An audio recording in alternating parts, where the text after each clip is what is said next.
Mr. President, now that na ipinagpatuloy po ng inyong administrasyon ang PUVMP, sa tingin niyo po ba mas nakabubuti po ito sa mga pasahero at sa mga operators and commuters?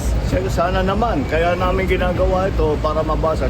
Unang-una, para yung ating mga operator at yung mga driver, dahil masyado mataas ang presyo ng langis, masyado mataas ang presyo ng diesel, ay hindi na sila kikita. Pag hindi na sila kumikita, hindi na sila lalabas. Wala na ngayon kayong sasakyan. Kaya unang-una, susuportahan natin yung mga driver, yung mga operator. Pangalawa, yung mga discount na binibigay natin dahil naman para sa mga pasahero. Ito, para ulit, hindi magiging mas mabigat ang pagbayad ng pamasahe para sa mga pasahero. At so both sides ang ginagawa natin, yung mga operator, yung mga driver, pati na yung mga pasahero.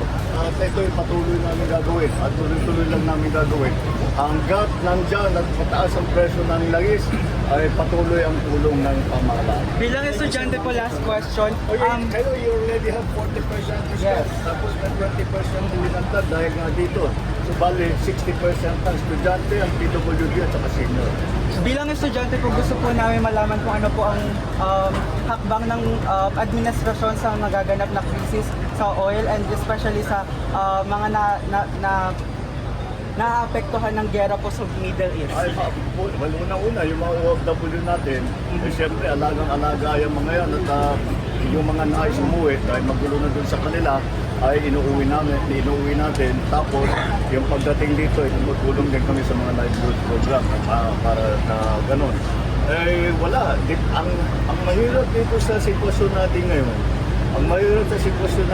pabago-bago, araw-araw, nagbabago ang sitwasyon sa Middle East.